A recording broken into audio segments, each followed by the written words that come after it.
sans appel.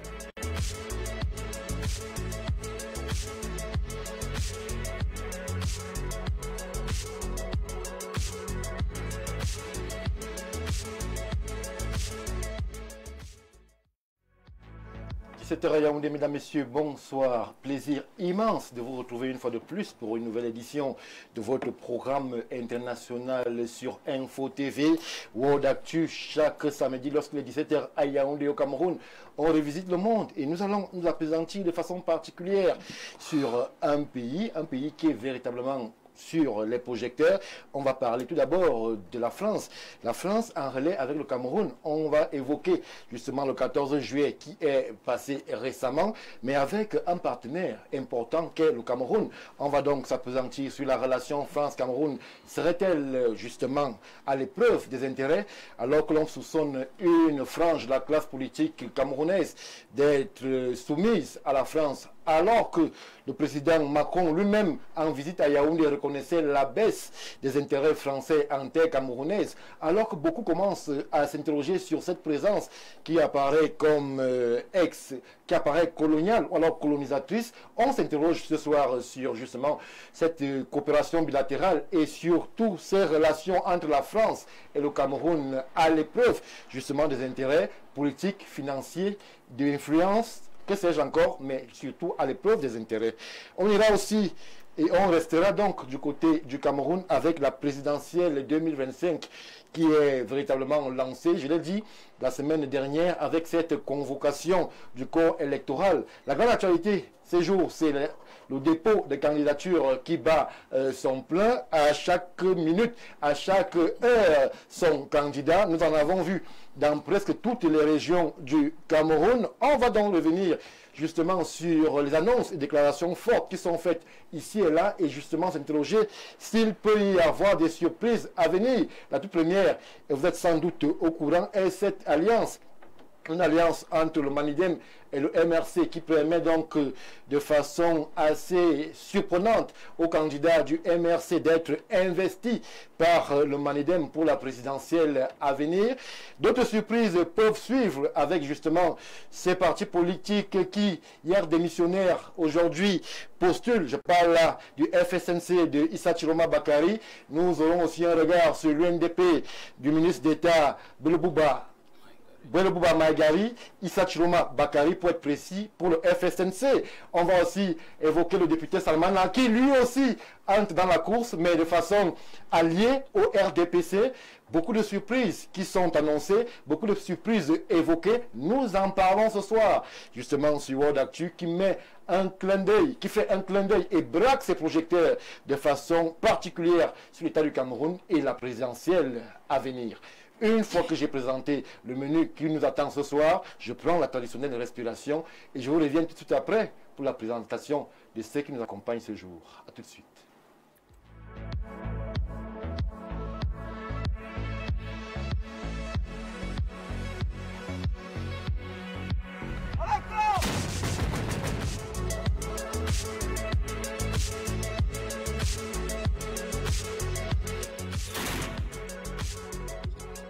Une victoire sans appel.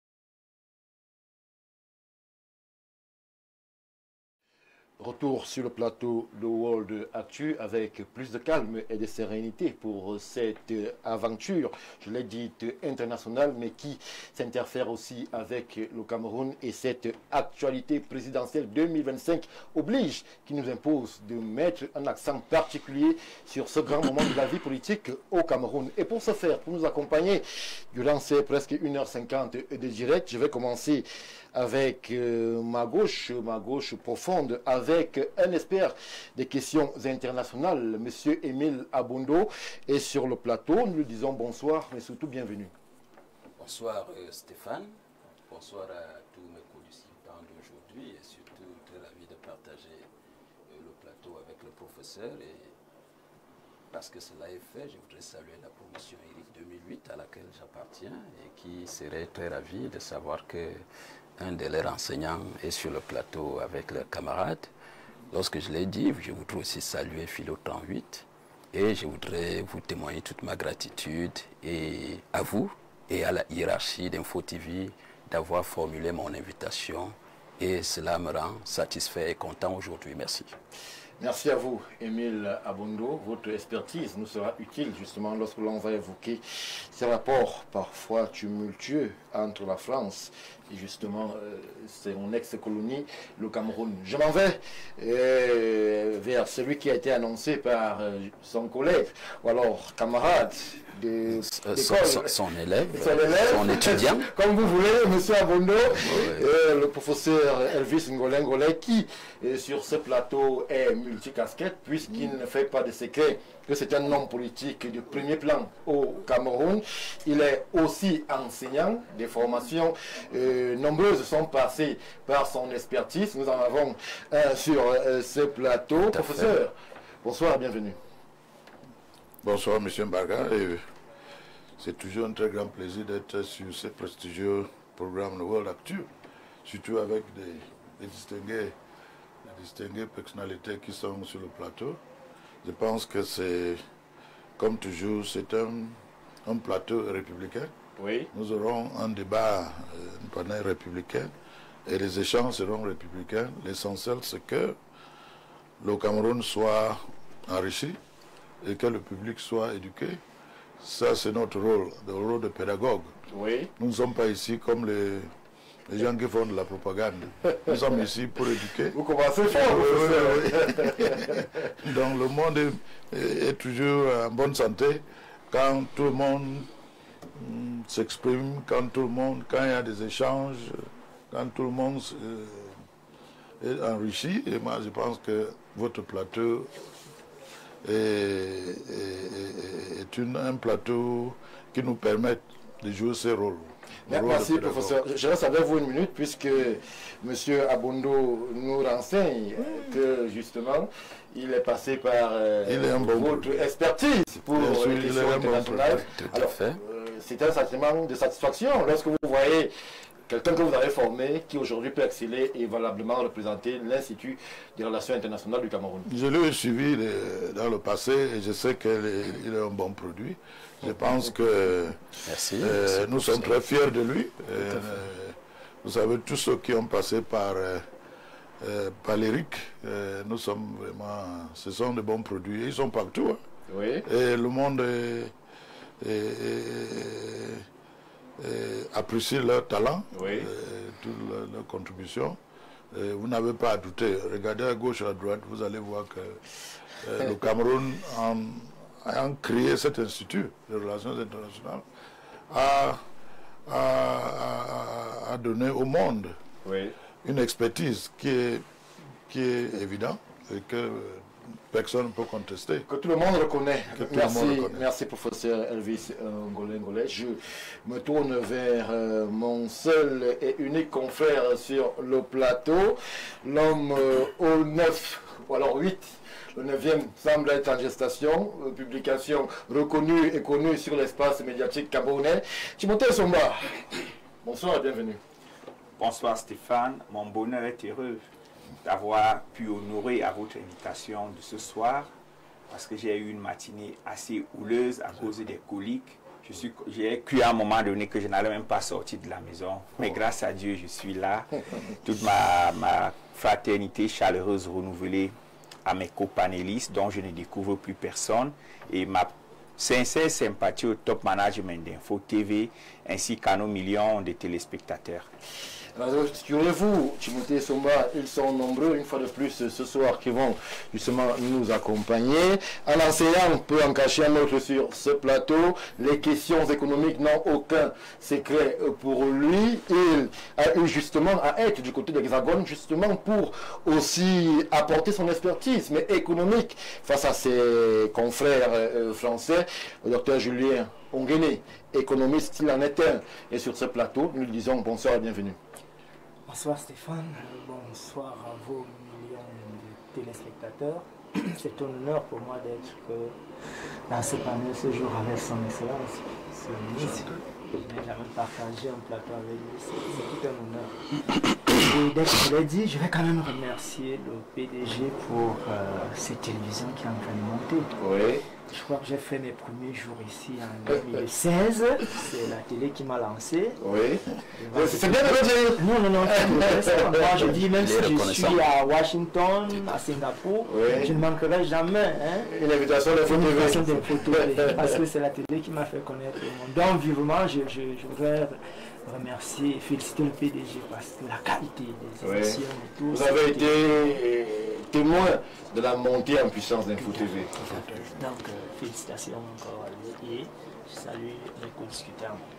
Le docteur Moïse que je retrouve ce soir, Timothée et l'internationaliste. Merci, docteur Nguéné, pour la présence et surtout pour cette reconnaissance vis-à-vis de cette chaîne qui a fabriqué et continue de fabriquer des talents et des visages sur l'espace médiatico-intellectuel camerounais. Je m'en vais terminer la présentation avec celui qui a justement été présenté par le docteur Nguéné, le docteur Jean-Moïse Mbok. Lui aussi répond présent à l'appel. Bonsoir, docteur. Bienvenue.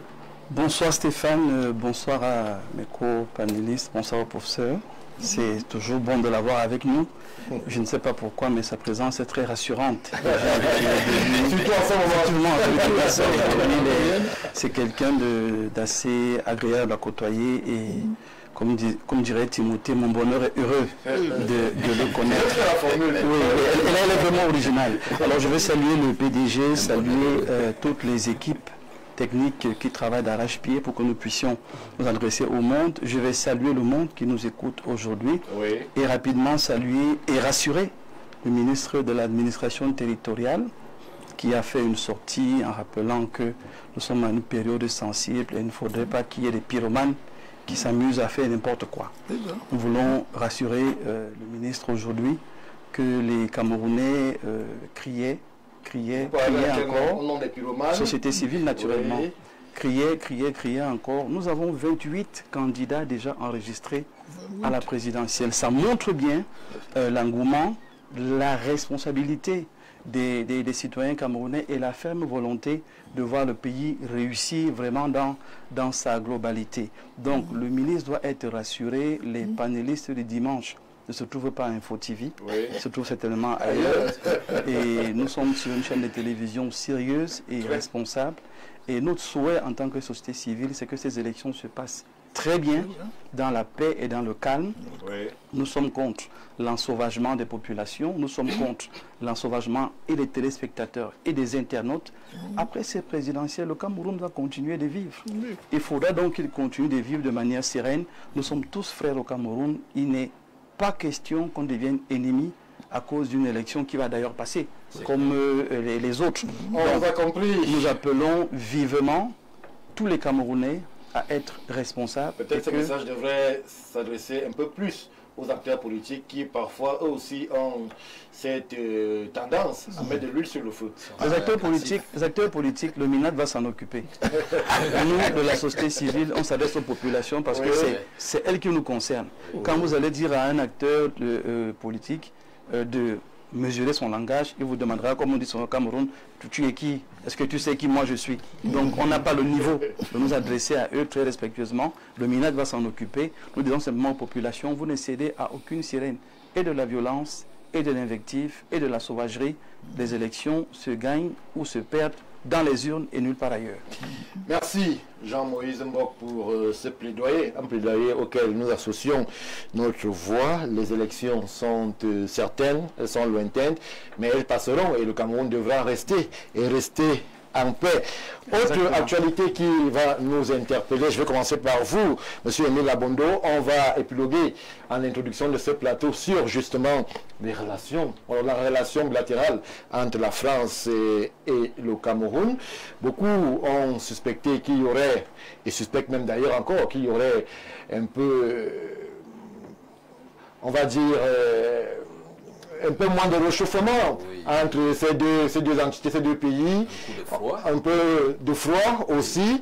Beaucoup ont estimé que justement la France tendait à perdre pied en terre camerounaise. Et nous profitons donc du 14 juillet, qui est la date des célébrations de la fête nationale du côté de France, de l'État français, pour interroger ces relations-là. Comment est-ce que vous, en tant qu'expert des relations internationales, vous les voyez? Comment est-ce que vous les envisagez lorsque l'on sait que le Cameroun aujourd'hui, et son président le disait, n'est la propriété de personne? J'ose garder pour être précis. Vous faites bien de terminer par cette phrase merveilleuse, mais il faut bien se dire que les relations entre le Cameroun et la France sont bien vieilles. Elles datent de très fort longtemps et jusqu'à preuve de contraire n'ont pas connu assez de tumulte. Oui. Et le partenariat qui existe entre la France et le Cameroun est à plusieurs niveaux. Il est à plusieurs niveaux et c'est certainement, si on peut emprunter un jargon qui est relatif à la diplomatie, à la nouvelle diplomatie que les Chinois ont apportée, c'est gagnant-gagnant sur toute la ligne. Et c'est gagnant-gagnant sur quel terme? On peut regarder d'abord sur le mémoriel, c'est-à-dire que nous avons des acquis historiques. Le premier acquis historique, c'est ce que nous sommes en train de parler. Nous parlons de l'acquis linguistique. Vous voyez, nous sommes en train de parler en français. Personne ne douterait que la France soit passée au Cameroun puisque nous nous exprimons en français. C'est vrai que lorsqu'on regarde la dimension historique, la France a bénéficié du Cameroun ou alors de s'installer au Cameroun à cause des pertes de l'Allemagne à l'issue de la Deuxième Guerre mondiale. Alors, au fil du temps, on a cet acquis linguistique, on a un acquis économique, mais sur le plan économique, on a plusieurs projets et je crois que l'économiste est là, il pourra davantage expliquer les C2D et les plans qui sont arrimés au développement. Quand bien même, lorsqu'on regarde aussi l'histoire du Cameroun, le Cameroun était arrimé à ce qu'on appelait autrefois les plans quinquennaux. On voyait toujours cet impact, cet acquis, cette présence constante et manifeste. Lorsqu'on regarde dans la dimension des affaires, la présence des banques au Cameroun est manifeste. Et lorsqu'on regarde dans la dimension culturelle, l'héritage culturel au niveau du Cameroun est consistant dans la dimension où nous sommes dans un projet très récent partagé entre le Cameroun et la France au niveau de la réécriture de l'histoire. Et c'est qui a animé l'opinion tant nationale qu'internationale, mais on a cela comme acquis dans le sens où au regard de cette relation, il y a des tumultes et on se rend compte que lorsqu'il y a des soubresauts, la France, tout comme le Cameroun, ces deux pays ont intérêt soit à réchauffer les relations lorsqu'elles veulent se refroidir, ou alors à les conserver lorsqu'elles font la pluie et le beau temps.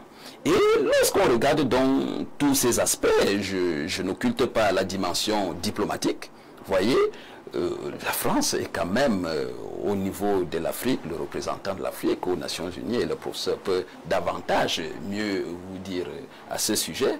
Et on va donc se rendre compte que le partenariat entre la France et l'Afrique est un partenariat, on va dire, qui s'inscrit dans la durée. Il a ses soubresauts, mais il faut prendre en considération l'impact pertinent de l'opinion qui voudrait constater que il y a quelques soubresauts qui nous amèneraient à comprendre que la France est en train de croire qu'elle est en train de perdre des acquis ou alors des intérêts. Tout simplement parce que l'échiquier international se voudrait cosmopolite. L'échiquier international se voudrait pluriel. Les acquis peuvent venir de partout et fort de cela, la politique implémentée par le président Paul Biya voudrait que le Cameroun soit l'ami de tout le monde.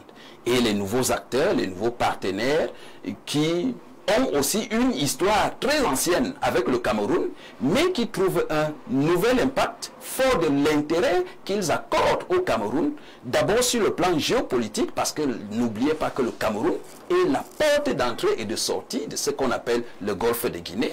Et lorsque vous parlez du golfe de Guinée, je fais un clin d'œil à l'économiste et ainsi qu'au professeur, parce que si vous avez assisté à l'un de ces cours, l'impact de ce que le Cameroun soit la porte d'entrée et de sortie au golfe de Guinée permet non seulement à la France de véhiculer sa politique, son économie en Afrique, parce que le Cameroun parle en même temps le français, l'anglais, vous voyez, mais aussi les multiples richesses de l'Afrique et de ce golfe de Guinée permettent à ce que le Cameroun soit le partenaire privilégié de la France. Et de ce point de vue, si les réchauffements, si les rapports connaissent quelques soubresauts, c'est certainement fort de l'entrée de nouveaux acteurs dans le partenariat avec le Cameroun. Et on peut bien comprendre parce que le monde ne se régule pas, les pays n'ont pas que d'amis, ils n'ont que des intérêts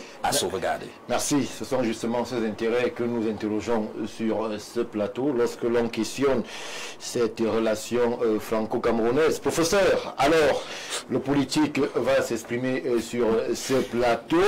On sait justement le passé qui a entre la France et le Cameroun, le colonisateur et l'ex-colonie. Aujourd'hui, on peut dire de façon claire qu'il y a l'indépendant, deux pays indépendants qui sont appelés à coopérer, c'est le terme qui est employé. Mais peut-on dire véritablement que le rapport d'hier a véritablement changé? Est-ce qu'on peut donner raison au président Macron qui en visite à Yaoundé en 2022 estimait que la France semble perdre du pied en terre camerounaise eu égard à la percée fulgurante d'acteurs comme la Chine, la Russie, la Turquie et les pays du Moyen-Orient? Bon, ce que je peux dire, c'est juste pour suivre ce que M. Bondovin vient de dire. Vous savez, le monde, donc nous connaissons, évolue permanemment. Le monde est toujours en évolution. Quand vous imaginez que à la fin de la Deuxième Guerre mondiale et à la création des Nations Unies, le Cameroun n'existait pas en tant qu'acteur des relations internationales. Et il y avait toujours des relations internationales. Et dans ces relations internationales, le Cameroun n'était qu'une colonie d'un des acteurs, y compris la France et une partie, la Grande-Bretagne. Mais imaginez-vous donc à la création des Nations Unies, le Cameroun n'était pas membre, n'était même pas signataire. Il n'y avait que 3 pays africains qui étaient là, l'Égypte, le Libéria et je crois l'Éthiopie. Le Cameroun n'était pas là. Mais à l'indépendance, dans les années 60, tous les pays africains avaient un choix. Puisqu'à la création des Nations Unies, le monde qui a été créé, qui était un monde bipolaire, le Cameroun n'était pas un acteur, puisque le Cameroun était une colonie d'un autre acteur, la France et partie de la Grande-Bretagne. Mais à l'indépendance, donc, le Cameroun est indépendant. Il y avait toujours un choix à faire. Au moins, il y avait 2 choix. Pour ce nouvel acteur, le Cameroun, puisque le Cameroun est entré dans les relations internationales en tant qu'acteur à partir de son indépendance. Mais il y avait un choix à ce moment-là. Vous voulez faire partie de quel monde? Le monde de partenariat, le monde de coopération ou le monde de rupture, de la rupture? Je peux vous dire ceci, sur le plan idéologique, le Cameroun, comme beaucoup d'autres pays africains, avait opté non pour la rupture, mais pour la coopération, pour le partenariat. Professeur, là, on est en 1960. Aujourd'hui, on est en 2025. Le monde a quand même changé. Le monde a changé. Et le président Macron lui-même qui reconnaît qu'il ne reconnaît pas le Cameroun de Mitterrand ou de Gaulle. Il arrive à la terre camerounaise, il voit les Chinois, il voit les Turcs. Il ne reconnaît pas ces pays. Le monde est donc en évolution et le Cameroun, qui a opté, comme d'autres pays africains, pour la coopération ou pour le partenariat, si vous voulez, a vu dans sa diplomatie ou dans ses relations internationales, à travers sa politique étrangère, une évolution incroyable. Puisque non seulement le monde qui a évolué, le monde n'est plus un monde bipolaire, le monde est devenu un monde beaucoup plus multipolaire. Et dans ce monde, dans cette évolution, le Cameroun, dans son option, c'est-à-dire de relations internationales, dans son option de partenariat au lieu de la rupture, puisque le Cameroun avait le choix de dire il ne veut plus faire avec la France. Mais sur le plan idéologique, dans la diplomatie camerounaise, à travers sa politique étrangère, à partir de l'indépendance, le Cameroun a toujours opté pour des relations internationales basées sur la coopération et sur le partenariat. Oui. Et pourquoi? Ce n'est pas parce que le Cameroun a été faible au Cameroun. Le Cameroun avait fait... Est-ce qu'on peut parler de relations égales à égales lorsqu'on a une colonie et que l'autre est le colon? Non, non, c'est vous qui utilisez le mot égal, égal. Vous savez, les relations internationales, le mot égal est relatif. L'égalité n'est pas une égalité, comme dit, absolue. Non, ça n'existe pas dans les relations internationales. Ce qui est important dans les relations... Mais les Chinois disent égal à égal, win-win. Mais ce win-win n'est pas 50-50. C'est ça, voilà, ça, exactement. Mais ce win-win peut être 20-80 ou 60-40. C'est win-win, professeur. Bien sûr, puisque quand vous êtes dans les relations internationales, il y a un objectif. L'objectif, c'est quoi? C'est-à-dire que vous avez établi vos intérêts.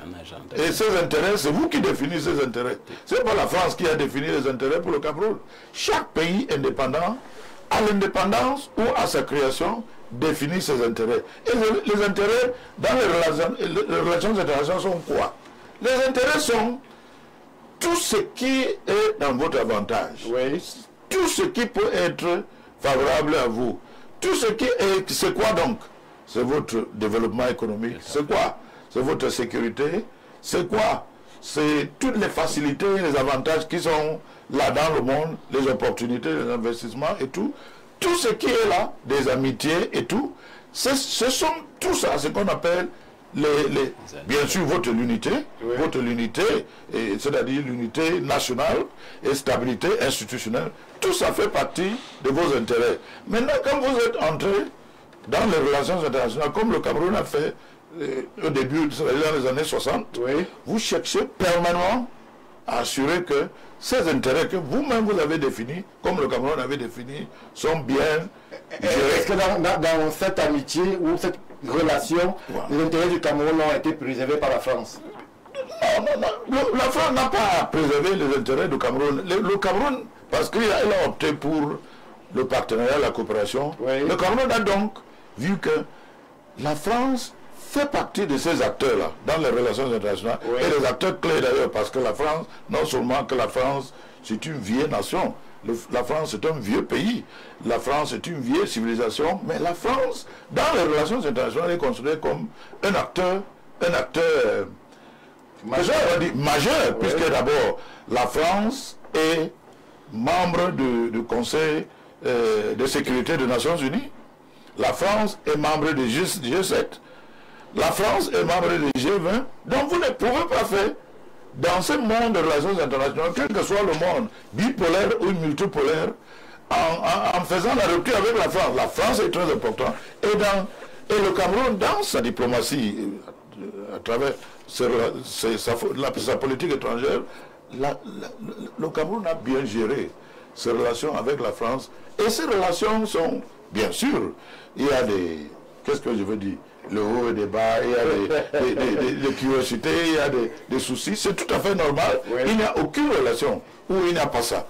Mais il faut dire ceci, le Cameroun a bien géré depuis 65 ans ses relations avec la France, et je pense que vous venez de dire que le président Macron est venu ici dire que les intérêts de la France sont... Mais généralement, quand vous regardez bien, les Camerounais avec la France ou avec les peuples français, il n'y a pas tellement d'inquiétude. Il n'y a pas d'inquiétude. Et je pense que c'est une bonne chose, puisque le monde des relations internationales, dont le Cameroun fait partie, ne peut pas être un monde où le Cameroun fait comme si la France n'est rien. Et la France, non plus, ne peut pas faire comme si, en Afrique, le Cameroun n'est rien. Puisque le Cameroun, la France, en tant qu'acteur principal, en tant que vieux pays, sait très bien qu'en Afrique, le Cameroun est un leader en Afrique centrale. Merci. Et la France ne peut pas faire comme si le Cameroun c'est un pays comme les autres. Merci, professeur. Timothée Somba, je me tourne vers vous. Alors, les questions qui fâchent, nous sommes en période de présidentielle, le bal est lancé, mais des attitudes sont quelquefois équivoques. On a vu parfois des hommes politiques français prendre la parole sur des questions camerounaises. On a vu le président Macron prendre la parole et demander la libération d'un acteur politique. On l'a vu être interpellé. On a vu de nombreux acteurs politiques camerounais se rendre du côté de Paris où ils se présentaient avec telle ou telle personnalité. Est-ce que l'influence française pénètre même le domaine politique, alors que nous sommes, par exemple, comme nous le sommes là, à l'orée d'une présidentielle importantissime pour la vie politique du Cameroun? Merci Stéphane pour cette question. Vous avez bien libéré la thématique France-Cameroun sur les questions d'intérêt. Vous allez observer avec moi que la notion d'intérêt en relations internationales ne vaut que pour autant que dans la dynamique transactionnelle entre les acteurs, il existe une sorte de socle commun de réciprocité. Oui. De sorte que tous les acteurs impliqués dans la relation ne soient pas des acteurs agis, mais des acteurs agissants. Or, lorsque vous regardez l'historiogenèse de la relation France-Cameroun, vous vous rendez compte qu'il y a ça qui manque. Parce que dans la diachronie, on peut la subdiviser en deux blocs. Premier bloc, la France coloniale au Cameroun, oui, telle qu'elle a été évoquée par mes devanciers dans la prise de parole. Deuxième bloc, la France postcoloniale. Et dans la France postcoloniale encore, on peut diviser en deux blocs. Oui. La France néocolonialiste, qui a perduré jusqu'à un passé récent, et la France à l'heure actuelle, qui est devenue comme ce visage que l'on veut exclure, avec la montée spectrale du sentiment anti-français. Je la qualifie de spectrale parce qu'elle est non assumée par les États, mais les populations en parlent. Oui. Et cette montée du sentiment anti-français repose justement sur ces aspects paternalistes que la France ne veut pas gommer dans ses rapports. La France des peuples ou bien la France politique des officiels? La France officielle. Oui. La France officielle. Pourquoi officielle? La question du franc CFA ne concerne pas les peuples, elle concerne la République de France qui garde les réserves de change des peuples de la zone franc. Dans un environnement où l'on se veut souverain, et je parle sous le contrôle de l'économiste, où tous les experts s'accordent à dire que le retard en termes de développement des pays de la zone franc en Afrique francophone est lié au fait qu'ils ne sont pas maîtres de leur destin, parce qu'ils ne sont pas maîtres de leur monnaie. Ça, c'est un pan.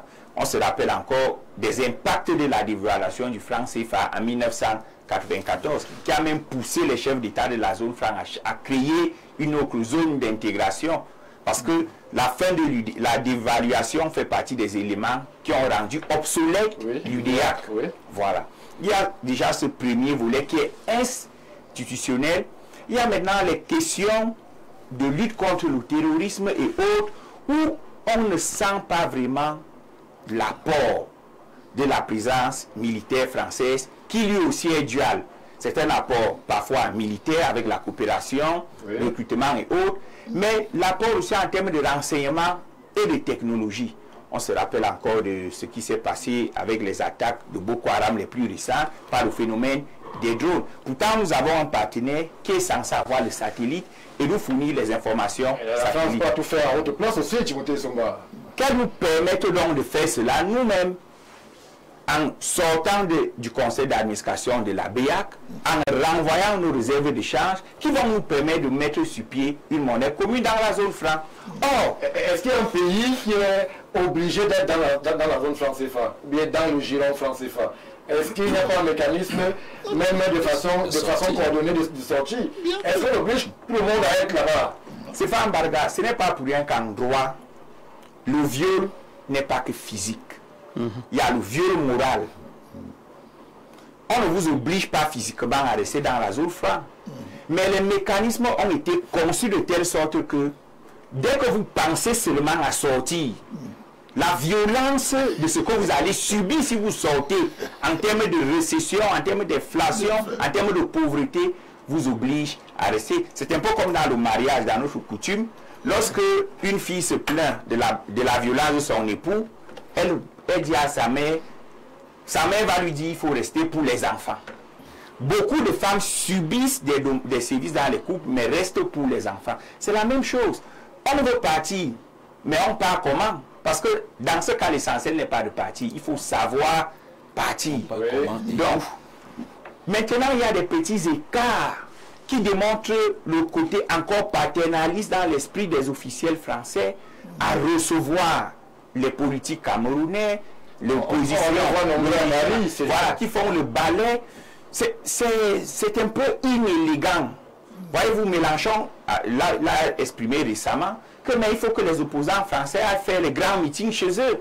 La France n'est pas une seconde terre d'accueil des opposants camerounais autant pour moi. Donc, il y a ces petits marqueurs qui montrent que la France n'a pas encore compris que le Cameroun...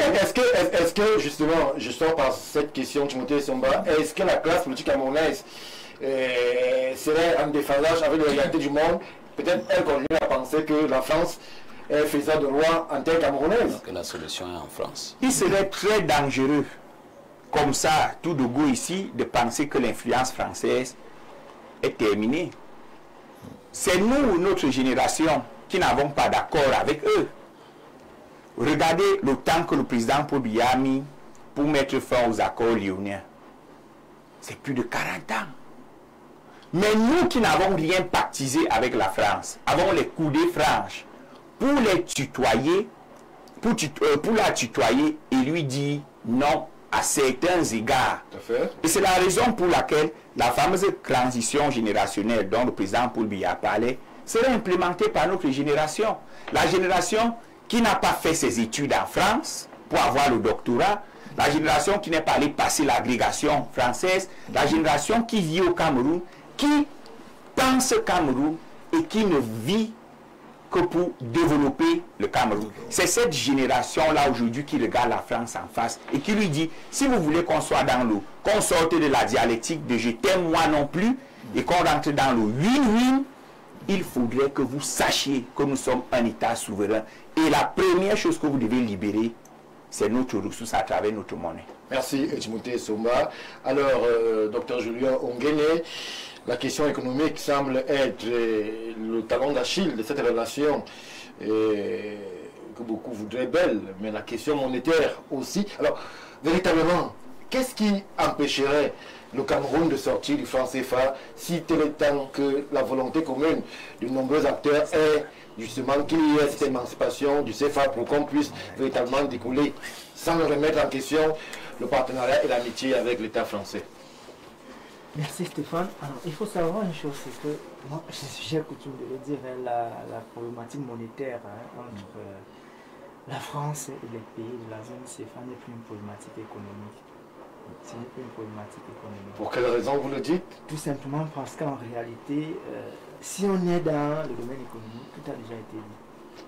C'est-à-dire quoi? Rappelez-nous ce qui est dit. Quelle est la réalité aujourd'hui, justement, dans cette question monétaire entre le Cameroun et la France? Beaucoup d'acteurs politiques ou même de la société civile pensent que cette présence en termes d'influence française, notamment dans les institutions comme la BEAC, fragilise l'ambition d'émancipation du Cameroun et même son envol au niveau économique. C'est pourquoi je disais que ce n'est plus une question économique, une question politique. C'est une question géostratégique. On n'est plus dans l'économie pure.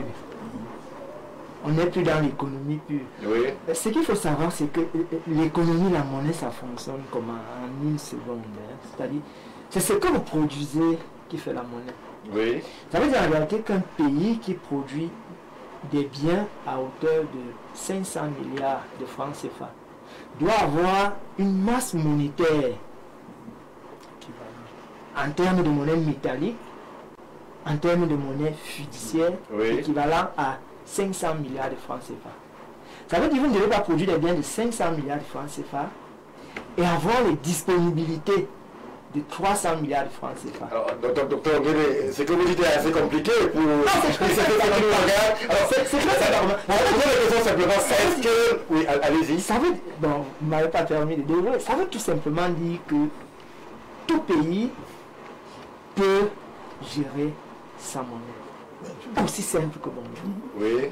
Il faut tout simplement se rassurer que ce que vous produisez comme bien est équivalent aux disponibilités. Mais si vous produisez des biens de 200 milliards de francs CFA. Oui. Et vous avez des disponibilités de 500 milliards de francs CFA. Vous voyez qu'il y a un problème.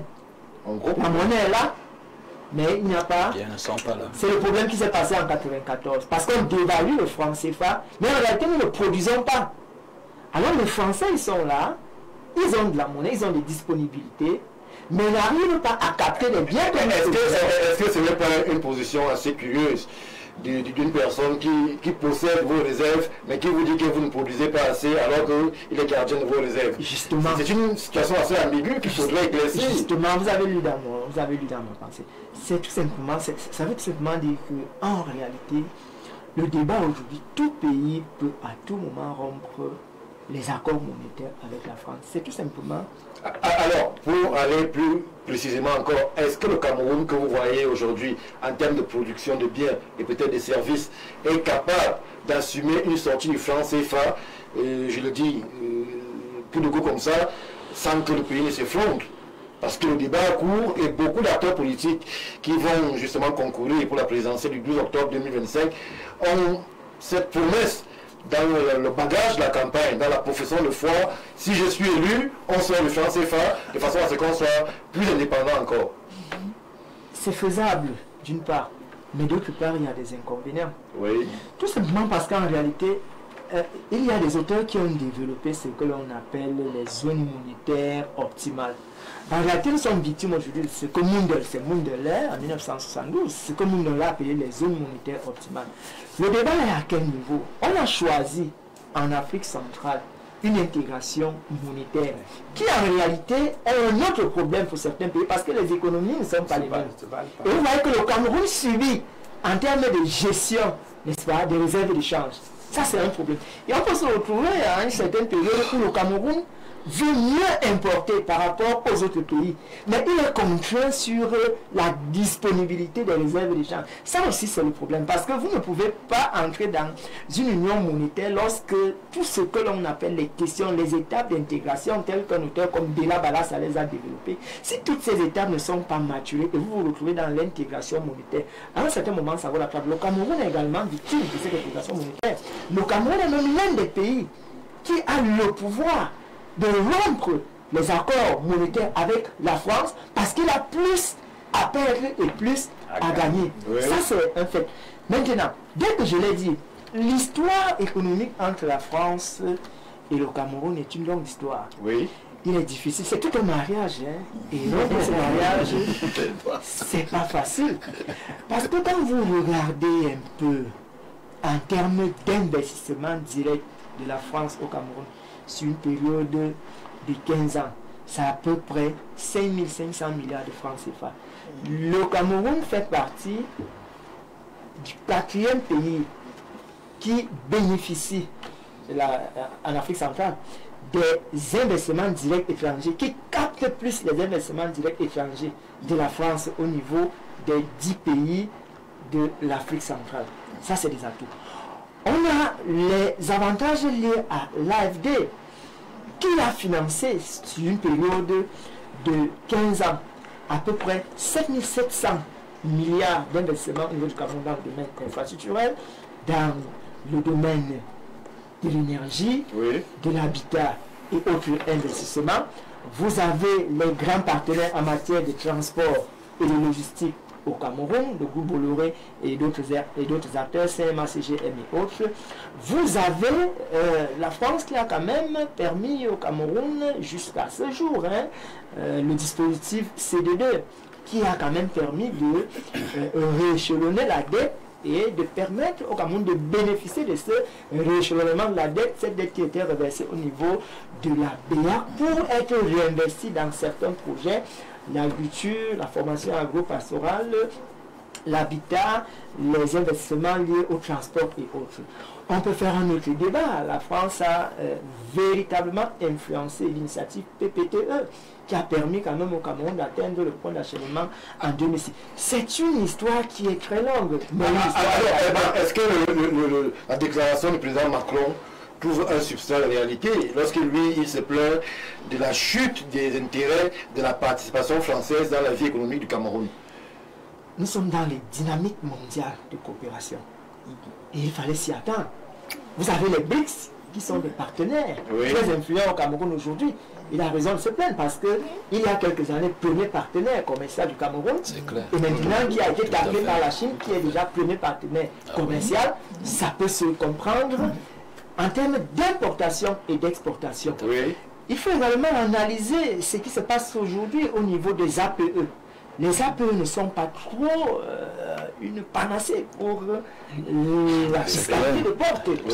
Des pays comme le Cameroun et bien d'autres pays qui ont signé ces accords de partenariat économique avec le démantèlement des droits de douane sur une période de 10 ans depuis 2016 à ce jour. Je voudrais vous rappeler qu'il y a des produits du premier, deuxième et troisième groupe qui entrent déjà dans le marché. C'est vrai que jusqu'à aujourd'hui, beaucoup s'interrogent sur la pertinence de ces APE. Sans payer les droits de douane. En réalité, c'était des dispositifs qui devaient permettre quand même à la France de stabiliser l'impact négatif qui arrivait déjà avec certains pays des BRICS comme la Chine, le Brésil, l'Inde. Elle a raison de s'inquiéter parce que de plus en plus... C'est à ce niveau qu'on s'interroge quand même lorsque le professeur nous parle de coopération win-win. Parce que là, on a l'impression que ce n'est pas le win-win, c'est trompe-moi si je veux. Si on peut comme ça enlever la douane qui est une niche importante dans l'assiette fiscale du Cameroun et la substituer par des choses pas très concrètes, ça veut dire quand même qu'il y a soit un déficit de vision, soit un manque d'ambition pour l'État du Cameroun. Oui, il avait été démontré, voyez-vous, que voilà, la perte des droits de douane, on pouvait récupérer en passant par ce que l'on appelle l'optimisation de l'assiette fiscale, chose qui n'est pas facile. Ou alors l'élargissement de l'assiette fiscale. Dans un domaine où l'informel a justement sur lui. Justement. L'autre analyse qui avait été faite, c'était justement, voilà, on va mettre les entreprises à niveau. Ça également, c'est pas aussi évident. Mais toute chose égale par ailleurs, l'analyse qui a été faite. Bonsoir Madame Elomba, qui est la directrice générale de l'entreprise. Donc sur les 8 dernières années, quand même, nous sommes perdants. Mais l'inquiétude de la France, ce n'est pas le Cameroun qui fait l'inquiétude de la France aujourd'hui. Ce sont les autres partenaires qui sont montés en puissance, comme les BRICS, et qui sont les véritables concurrents de la France au Cameroun. Merci Dr Onguéné pour cette lecture économique. Jean-Moïse Mbok à suivre les différentes interventions. Véritablement ce mariage, on ne sait pas s'il faut en sortir ou bien il faut y rester. Tant la situation semble être quasiment kafkaïenne ou bien pas très loin.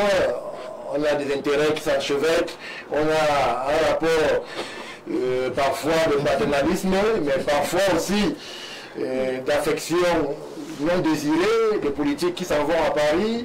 On a une économie camerounaise qui est véritablement tenue par des patrons d'industrie français. Compliqué cette histoire, mais surtout plus compliqué encore, alors que nous sommes à l'orée d'une présidentielle où justement beaucoup s'inquiètent du fait que Paris continue à avoir un droit de regard assez avisé, ou alors un droit de regard assez intégré dans le giron et l'espace politique camerounais. Alors, pour ma part, la situation n'est pas inquiétante. Quand je suis mes copanélistes, on voit bien que l'histoire a commencé quelque part. L'histoire s'est tissée volontairement entre deux camps. Et l'histoire continue de manière, j'ai envie de dire, pensée, les uns par les autres. Le problème aujourd'hui n'est pas la relation qui a été engagée, c'est comme le mariage. Tout le monde ici a pris la peine de citer le mariage. C'est un très bel exemple. Parce que dans le mariage, il y a des hauts, il y a des bas. Mais seuls ceux qui savent se poser ou se poser de bonnes questions réussissent à faire un bon mariage. Aujourd'hui, on ne peut plus remettre en cause la relation France-Cameroun. C'est fini, c'est-à-dire que où c'est parti là, c'est comme du sucre qu'on a mis dans de l'eau et ça va rester comme ça. Cette eau devient sucrée. Maintenant, nous avons l'eau sucrée sur la table. On va boire cette eau sucrée là avec quoi? Est-ce que c'est avec du pain? Est-ce que c'est avec le bâton à quelle heure et ainsi de suite? Donc, le problème aujourd'hui n'est plus est-ce que la France peut continuer de fonctionner avec le Cameroun? Non. Là n'est plus un débat. C'est un mariage à vie. Maintenant que le mariage est à vie, comment il se gère en interne? Et c'est là que les deux acteurs deviennent intéressants. Parce qu'on a plus l'impression aujourd'hui que la France se plaint qu'elle est lésée. les Camerounais se plaignent. Les Camerounais, Le peuple profond. se plaint qu'il est lésé. Finalement, on pose la question qui est dans le problème. Qu'est-ce qui se passe où? La question vient Je donc... voudrais bien qu'on soit précis dans ce que nous disons. Nous sommes d'accord que la France se plaint du niveau en français est à Yaoundé, il l'a dit. Le peuple se plaint. De quel peuple? De quoi se plaindrait-il ce peuple? Là, je voudrais qu'on soit plus précis. Très bien. Dans ce mariage, France-Cameroun, et M. Bondola dit, la coopération est vraiment bilatérale. Et dans sa globalité, vous avez l'éducation, vous avez la santé, vous avez l'économie, vous avez les biens et services, vous avez le transport. Vraiment, j'ai envie de dire que la France est celle qui nous a tenus par la main pour nous amener à créer chaque entreprise, chaque industrie, chaque usine, et même la matrice de développement du Cameroun. C'est la France. C'est clair. Maintenant que je dis cela, on revient donc au niveau du concret. On nous dit qu'il nous faut de l'eau. On a pensé l'eau avec qui? Avec la France. On nous dit qu'il faut de l'électricité. On a pensé à la base avec qui? Avec la France. On a dit qu'il faut des routes. On a pensé avec qui? Avec la France. Et ainsi de suite. Maintenant, la France vient dire on est lésé parce qu'on a engagé une relation à deux. Comme quelqu'un a chanté, à la fin du mois, on se retrouve qu'on est trois, qu'on est quatre, on est à plusieurs. Ça commence à poser un problème. Maintenant, le flou ici, et vous allez me pardonner de revenir à ce qui est mon dada, c'est toujours cette affaire de communication. Le flou reste au niveau de la communication parce qu'aujourd'hui, on ne sait plus qui fait quoi avec qui.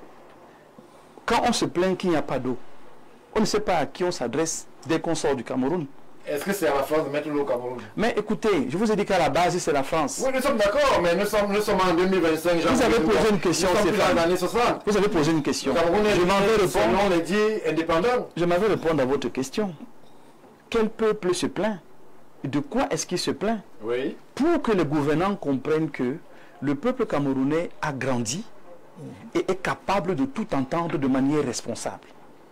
Pour qu'on sache que certains problèmes qu'on a au Cameroun ne sont pas du fait de la malgouvernance. Certains problèmes viennent d'ailleurs. Et parce qu'ils viennent d'ailleurs, il faut pouvoir en parler, éclaircir, informer et pouvoir continuer ensemble. Quand la France se plaint qu'elle n'a plus d'actifs chez nous, j'appelle ça comme ça, elle n'est plus très... elle n'a plus 100% de ce qu'elle avait avant. Elle est tombée dans 40%. Il y a 60% qui ont été repartis, donnés à quelqu'un. Mais pourquoi on se plaignait de la France hier, qu'on n'a pas d'eau? Et aujourd'hui on se plaint qu'il n'y a pas d'eau. Alors que la France est en train de partir. Vous voyez que ça crée une histoire compliquée qu'il faut expliquer entre la France, le nouveau gouvernant et le peuple. Il y a quelque chose qu'il faut expliquer de manière claire. Votre thématique est très importante parce qu'elle va permettre de soulever le vrai problème. Le vrai problème ici est que nos gouvernants doivent communiquer de manière plus éloquente avec les Camerounais, donc donner des éléments de langage aux journalistes que vous êtes pour pouvoir communiquer à leur place s'ils ne veulent pas communiquer. Aujourd'hui, on dit la France est passée 4e partenaire. Ça renvoie à quoi? Ça veut dire quoi concrètement pour la dernière qui me suit? Qui est premier? Et le premier fait quoi? Qui est deuxième? Le deuxième fait quoi? Qui est troisième? Le troisième fait quoi? Aujourd'hui, pour que la France vienne dire je ne rentre plus dans mes intérêts, ça veut dire qu'il y a quelqu'un qui fait quelque chose que la France faisait avant. Oui. Et aujourd'hui, on se pose la question, est-ce que c'est le bon partenaire? Est-ce qu'il ne faut pas rentrer à la France? Ou alors, est-ce qu'il faut prendre un autre partenaire en dehors de celui qui est là et la France? Vous voyez que la problématique est tellement vaste que quand... donc, ce que moi je peux dire... Voilà, ce que moi je peux dire rapidement, oui. Je voudrais juste pour vous aider, pas pour vous aider, juste compléter un peu et caricaturer le problème de fond. Le problème de fond, c'est que la collaboration, la coopération entre la France et le Cameroun se présente comme ce qu'on appelle en relation internationale un événement monstre. C'est-à-dire un événement qui s'inscrit dans le temps et dans l'espace. Dans le temps parce qu'il occasionne la durée. Regardez d'où nous partons et jusqu'où nous sommes.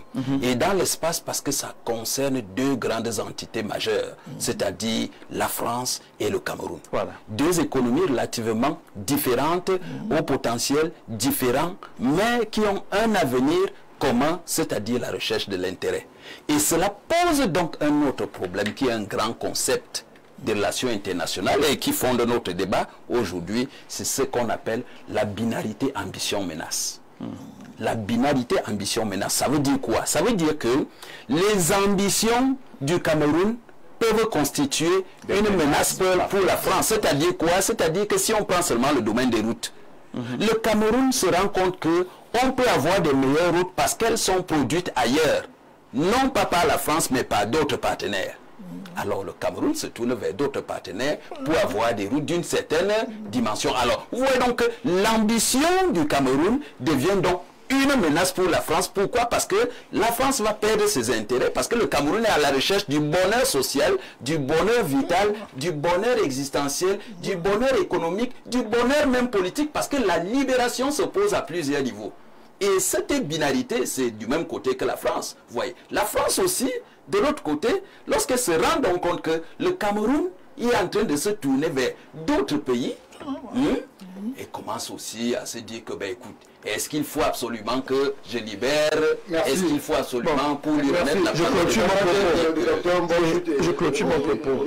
Ce que je suis en train de vouloir mettre en relief ici, c'est, nous avons parlé de la multipolarité. Si nous n'avons pas une traçabilité claire de la relation 100% avec le premier partenaire, on aura beaucoup de peine à gérer la multipolarité. Et c'est pour ça que le cas d'école France doit nous interpeller, doit nous amener à nous poser, mais à nous poser de bonnes questions pour savoir comment on entre en relation avec la Russie, avec la Chine, avec l'Inde. C'est peut-être là qu'on a arrêté le coach et il faut qu'on revienne à ça. La question des APE, par exemple, elle est parlante. Parce que vous dites que vous faites une rémunération des douanes, mais vous ne travaillez pas sur les normes des produits camerounais qui doivent aller les normes d'abord, puisque chez eux il y a des normes, et après les normes, le volume. Vous ne travaillez pas sur la question des normes et après le volume. L'échange ne peut pas être cohérent. Dans lequel on allait mettre les entreprises. Ça c'est mise à niveau, c'est d'une part. La mise à niveau, c'est d'une part, mais je pense qu'on aurait dû penser à la mise à niveau et à la norme avant d'entrer dans ces accords. Je veux simplement dire que, Stéphane, aujourd'hui, on est en train d'évoluer, et toutes les nations évoluent. Et il faut que la réflexion soit, à un moment donné, objective. On veut multiplier les partenaires, pourquoi? Qu'est-ce qui s'est passé avec les premiers? Qu'est-ce qui va se passer avec les deuxièmes? Et comment on peut mieux négocier avec les troisièmes? Si on ne prend pas la réflexion dans ce sens-là, on aura le même problème avec la Russie demain. Professeur Ngolin, alors qu'est-ce qu'on fait? On sort de la relation, on y reste en pleurant comme beaucoup semblent pleurer? Non, on n'a pas besoin de pleurer. Je voudrais ajouter à ce qui a été déjà dit. Vous savez, le défi ou bien le challenge dans les relations internationales, c'est qu'est-ce que le défi de tout acteur, à tout moment, c'est qu'est-ce que je fais dans les relations dans lesquelles je me trouve. Votre défi, votre challenge quotidien en tant qu'acteur de relations internationales, quel que soit le nom, la France, le Cameroun, c'est pareil. C'est que comment faire pour améliorer ce que je gagne. Comment faire? Alors, comment est-ce qu'on modifie ce rapport de force? Voilà. Si la réponse à cette question, comment, c'est la modification, pourquoi pas? Puisque les relations internationales, par définition, c'est un paquet de questions. Il y a plusieurs questions. Sécurité, monnaie, tout, ajouter tout. Mais pour tout acteur, donc, quel que soit son nom, chacun cherche conformément à ses intérêts. La France est là pour les intérêts français. Mais le Cameroun est là aussi pour les intérêts camerounais. Mais chacun de ces acteurs se dit au quotidien, comment faire donc pour que ce que je gagne soit un peu plus élevé. Donc, l'essentiel, c'est que pour tout acteur, il faut améliorer votre expertise, c'est-à-dire la base d'experts. Et je pense que le Cameroun fait beaucoup dans ce sens pour améliorer le fait qu'il faut des experts. La parole, professeur. Ils sont dans les things, bien sûr. Est-ce que le docteur Ngene est sollicité? Non, le moment, même si on veut ou pas, le docteur Ngene, le docteur Mbog et M. Somba, et M. Docteur Bondo, on va toujours chercher l'expertise. un pays qui est acteur de relations internationales, qui n'est pas dans le mouvement de think tank, l'expertise, va voir qu'il y aura son score, ou ce qui va gagner ne peut pas être... C'est ça qui fait la force des pays, c'est-à-dire l'expertise devient comme ce qu'on appelle un bien, c'est-à-dire on a tout, on a tout, capital, tangible, une plus-value. Vous ne pouvez pas faire sans développer votre base d'expertise ou bien des experts, c'est-à-dire avoir des think tanks, quel que soit le secteur ou les questions, il faut avoir, vous avez besoin, c'est ça qui fait que vous pouvez améliorer votre score facilement. La deuxième chose que je peux dire, c'est que dans les relations internationales, par définition, la rupture, généralement, ne paye pas. C'est clair. Le fait que vous avez des problèmes, le fait que vous voyez des difficultés, ne te permet pas de dire que moi, je préfère avoir une rupture. C'est plutôt, quand vous regardez... Les États-Unis ont lutté pour être indépendants. Il y a eu la lutte. Ils ont lutté, mais vous avez le partenaire le plus spécial et le plus stratégique des États-Unis, c'est qui? Donc ça vous dit qu'il n'y a pas de rupture. C'est ce que je vous dis ceci. Donc vous pouvez faire comme vous voulez. Vous ne pouvez pas échapper. Puisque dans la logique des relations internationales, et que pour chercher ce que vous considérez, ce que je vais gagner, si vous faites la rupture, c'est comme un mariage. Le mariage, la rupture n'est pas une solution. Il faut chercher comment améliorer votre bénéfice dans ce mariage. Donc, soit vous avez, bon, d'autres pays, certaines personnes, pour trouver une solution à leur mariage, ils deviennent polygames au lieu d'être monogames. C'est la même chose avec les acteurs, les États.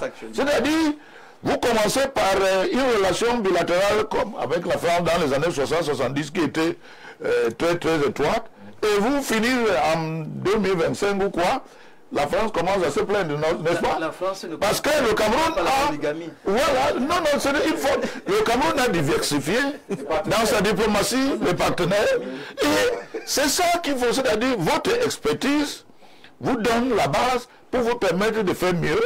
Et vous avez l'ouverture, vous permettez donc d'aller dans beaucoup de sens, c'est-à-dire diversifier les partenaires. C'est ça qui vous permet d'avoir les bénéfices, l'avantage pour vous assurer ce win-win dont vous parlez. C'est-à-dire que si au début, dans les années 60, votre win était, disons, 40%, si vous faites bien avec vos experts, si vous diversifiez, vous allez voir que votre win va monter. Au lieu de 40, ça sera 45 ou 60. C'est ça qu'il faut tout le temps. Mais si vous cherchez le win-win 50-50, mais 100% n'existe même pas. 50-50, c'est déjà bon. Mais il faut savoir que tout est relatif. Les relations internationales, le win est toujours, tout est relatif. Merci, professeur. Je prends... oui, tu en une seconde pour dire que il faut nécessairement... Ce qui me plaît aujourd'hui, c'est que ce n'est plus le Cameroun qui se plaint. C'est la France aujourd'hui qui crie parce que le Cameroun a ouvert les yeux. Si vous prenez le cas du CDD, C2D, c'est une manière... un désendettement rédhibitoire. Pourquoi? Toutes les entreprises qui gagnent les marchés dans le cadre du CDD sont les entreprises françaises.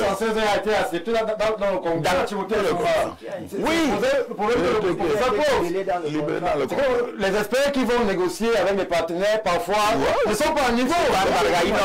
Ils n'ont pas le choix. La tactique de la main invisible fait que les experts n'ont pas le choix. Qui a décidé du CDD? Ce n'est pas nous, ce ne sont pas nos experts. C'est la France qui a dit, voici comment moi je vais vous aider. Est-ce que le docteur Julien Onguène a été consulté lorsqu'on parle de ces choses? Non, c'est pas un bargage. Donc, docteur Julien Onguène, en tant qu'économiste, tout à l'heure, il a fait un aveu.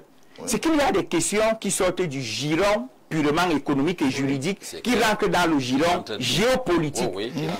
Face à l'invasion chinoise et des BRICS au Cameroun, la France a trouvé la parade. La parade, c'est quoi? Puisque mes entreprises ne sont pas compétitives face aux entreprises chinoises, moi, je vais maintenir mes entreprises grâce au C2D. Et regardez tous les CDD, c'est comme ça. Tous les gros marchés, c'est Razel. Les entreprises et autres viennent en seconde position. Il faut donc que le Cameroun se questionne. est-ce qu'in fine, dans ce CDD, il y a vraiment des endettements, puisque toutes les devises remontent.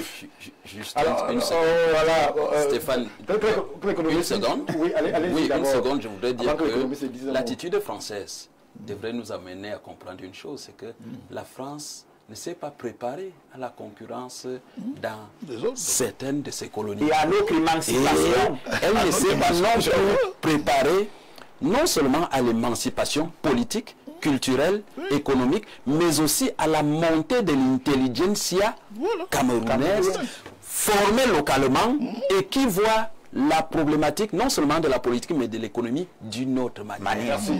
Docteur René. Sa chute m'intéresse. En réalité, c'est ce qu'on appelle les dynamiques géoéconomiques mondiales. Dans un ouvrage que j'ai publié en novembre dernier.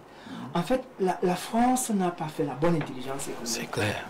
Vous parlez de la France, mais les Camerounais aussi peuvent s'interroger si nous sommes toujours C'est la France qui pleure. en arrière. Des ministres français ont même fait ce reproche à Emmanuel Macron. Et c'est la France qui pleure, Stéphane. La France pleure comme les États-Unis pleurent aujourd'hui vis-à-vis du reste du monde. Oui. La Chine, le Vietnam, le Cambodge, Laos et autres qui sont des grands producteurs mondiaux dans ce que l'on appelle les processus logistiques dans le monde. Le problème aujourd'hui, c'est que l'Américain produit un bien qui coûte cher, qui ne peut pas être vendu à n'importe quel endroit du monde comme en Afrique. Or, la Chine produit un bien que l'Africain peut acheter. C'est le débat aujourd'hui avec la France. La France produit des biens que le Camerounais ne peut pas facilement acheter, pendant que le Chinois produit des biens que le Camerounais peut facilement acheter. Et on perd en termes de part de marché. C'est toute cette compétitivité au niveau commercial, au niveau des services et autres. Parce qu'il faut bien savoir que lorsqu'on parle de BRICS, non seulement vous perdez en termes d'échanges sur les biens, mais vous perdez également en termes d'échanges sur les services. Parce que le secteur tertiaire est déjà influencé aujourd'hui par les BRICS. Vous voyez la technologie, vous voyez le transport, vous voyez les finances, vous voyez les assurances et autres.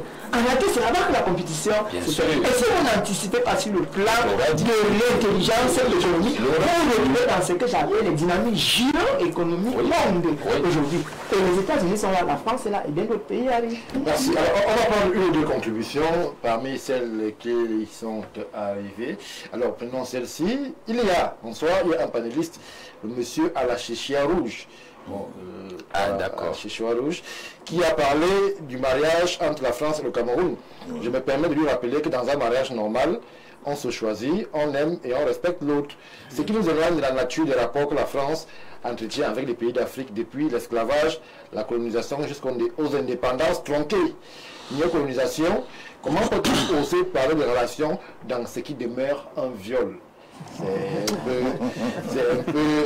Il est intéressant. Notre téléspectateur, prenons celle-ci. Il est intéressant. Les réalisations camerounaises-françaises doivent connaître une réforme dans la mesure où elle se veut d'abord paternaliste d'un point de vue politico-diplomatique. Nous ne voulons plus de cette France donneuse de leçons qui critique nos choix stratégiques en matière économique, politique et militaire. Mais toutefois, nous devons avoir une politique étrangère très forte et très objective. Quoique la nôtre repose sur l'indépendance nationale, le non-alignement et la coopération internationale. Mais sommes-nous indépendants véritablement? Just asking. Merci à vous, Bertrand Barra, pour l'interrogation. C'est par cette contribution qu'on s'arrête pour ce qui est de cette première thématique et on revient tout de suite après pour laisser le partenaire français revenir sur les pesanteurs camerounaises. A tout de suite.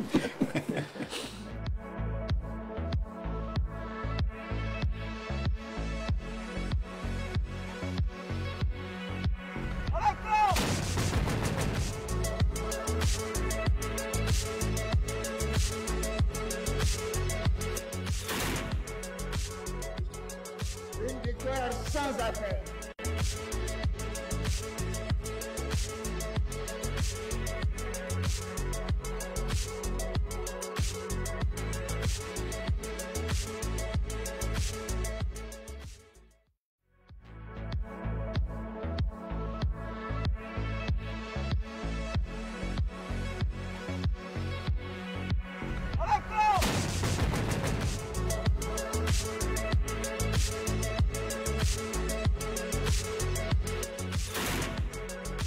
Retour sur le plateau de World Actu, focus, plein phare, clin d'œil. Mettez-y le contenu que vous voulez sur justement ce qui se prépare au Cameroun. Ce sera le 12 octobre 2025. Le Cameroun aura rendez-vous avec l'histoire, son histoire. Et cette histoire, elle s'écrit de jour en jour. Et pour ce qui est de ce jour, nous allons interroger et questionner justement cette dynamique s'emballe, cet engouement qui est constaté de part et d'autre, ces annonces parfois spectaculaires, pour certaines fracassantes, qui rebasculent et redéfinissent justement l'espace politique au Cameroun. Dr Jean-Moïse Mbok, acteur de la société civile, je commence par vous. Alors, la dernière actualité, c'est le rapprochement entre le Manidem et le MRC qui permet à ce que, justement, Maurice Kamto, le grand patron du MRC, le professeur, soit le candidat du Manidem pour cette présidentielle 2025 à venir. Ce qui met un terme, je souris un peu lorsque je le dis, à la polémique sur le mandat impératif.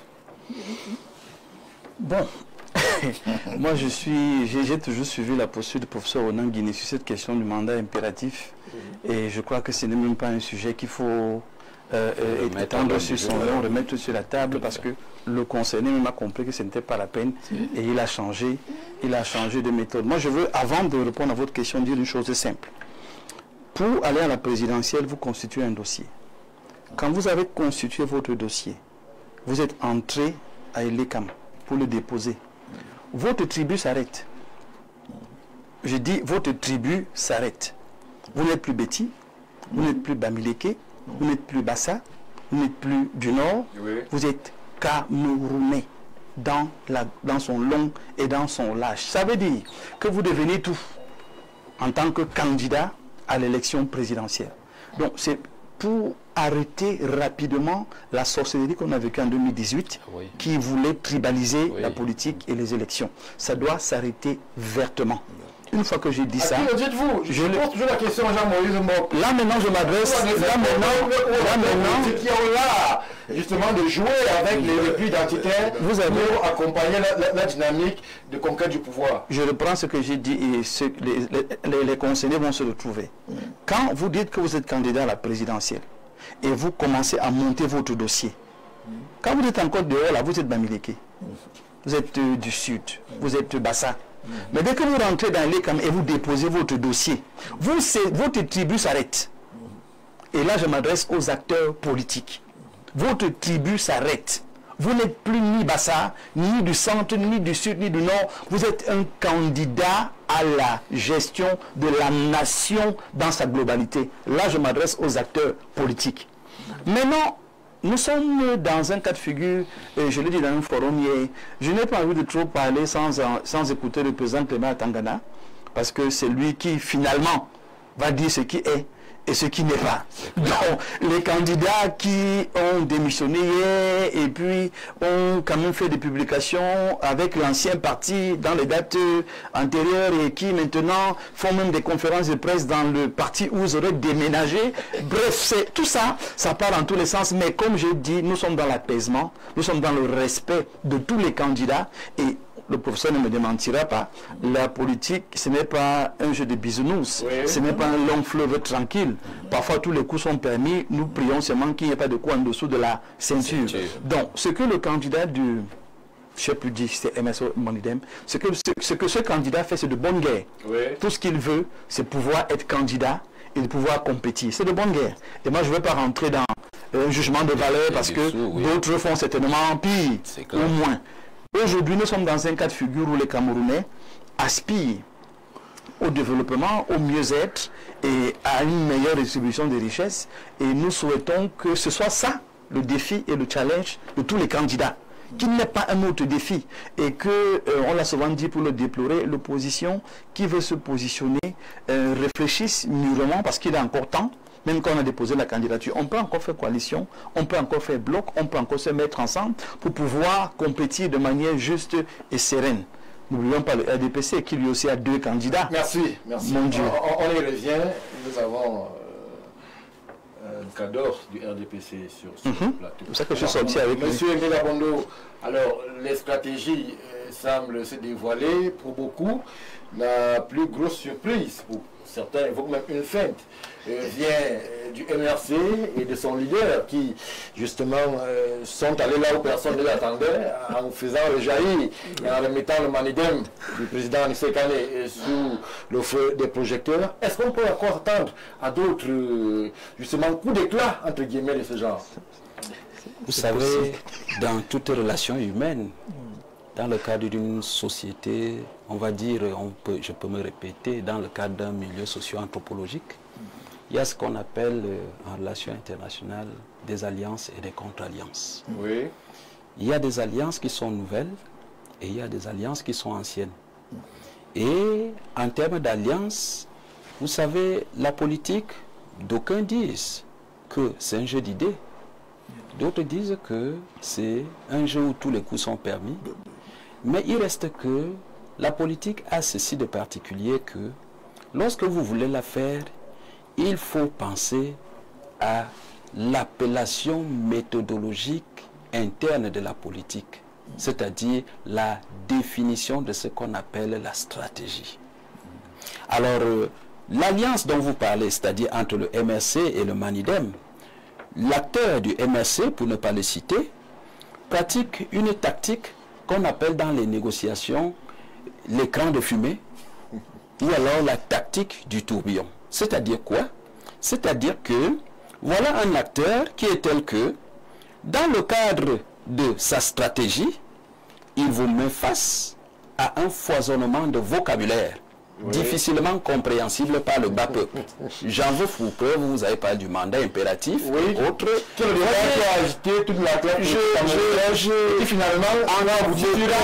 En évoquant cette conception hautement intellectuelle, je regarde le représentant de la société civile pour lui demander si réellement le peuple comprend. Voyez, c'est ça le tourbillon. C'est-à-dire qu'il vous met dans un écran de fumée où vous ne comprenez rien. Secondo, pour parler de lui, il préfère aller commencer à l'étranger. Et en commençant à l'étranger, en France, il crée un buzz. Dans son buzz, il anticipe en parlant de 50 morts au Sénégal, au point où les Sénégalais sont obligés de faire une sortie en disant, monsieur, il ne s'agit pas de nouer avec le Sénégal, il ne s'agit pas de s'adresser aux Sénégalais. Et pendant que les Français disent qu'il est important d'aller négocier le pouvoir au Cameroun. Vous voyez. Alors, tout ce foisonnement nous amène à comprendre que forcément, il y a une stratégie. Sa stratégie, c'est pratiquement créer un flou dans l'esprit de tout le monde et apparaître à un endroit inattendu.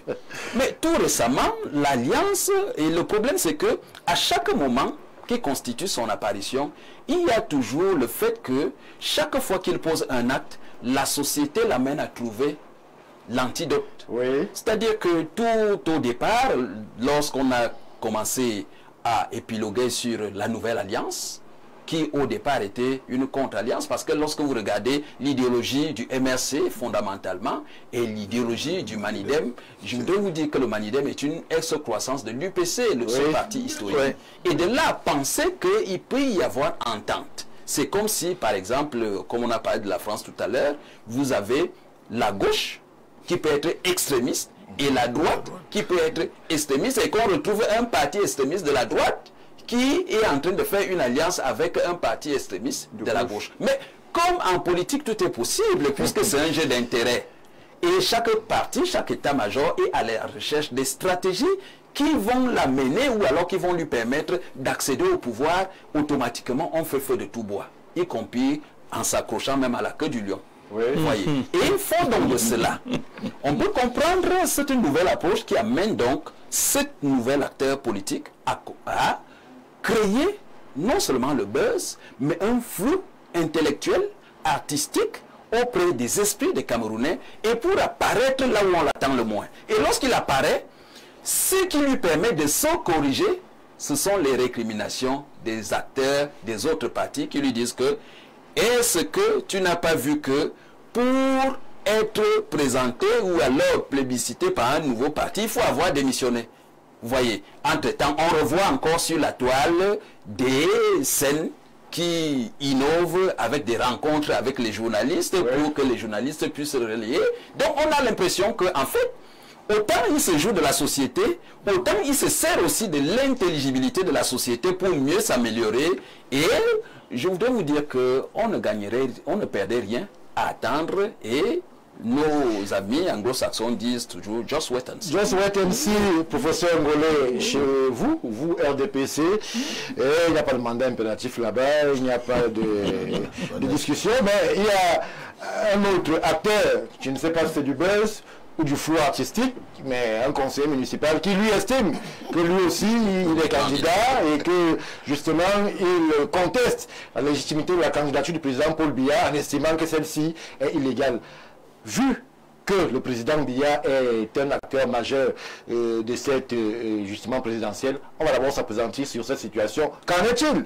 Puisque nos dernières informations par les équipes d'Info TV sur le terrain nous font savoir qu'au niveau de l'ECAM, la candidature de ce conseiller municipal, Léon Télé-Onana, a été effectivement recueillie. Enregistré.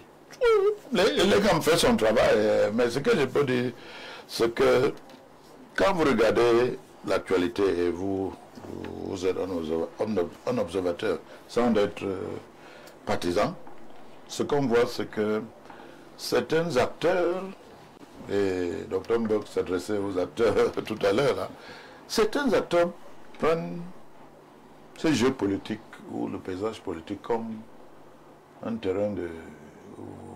C'est comme on est un terrain de pique-nique, on fait le pique-nique, ou bien c'est de... La blague, là, comme on dit la blague. J'ai comme l'impression que... Parce qu'il y a en bas le candidature assez farfelu. Oui, les élections présidentielles, c'est un jeu de société ou quelque chose. Mais nous sommes en train de lire celui qui incarne la nation camerounaise, l'État camerounaise.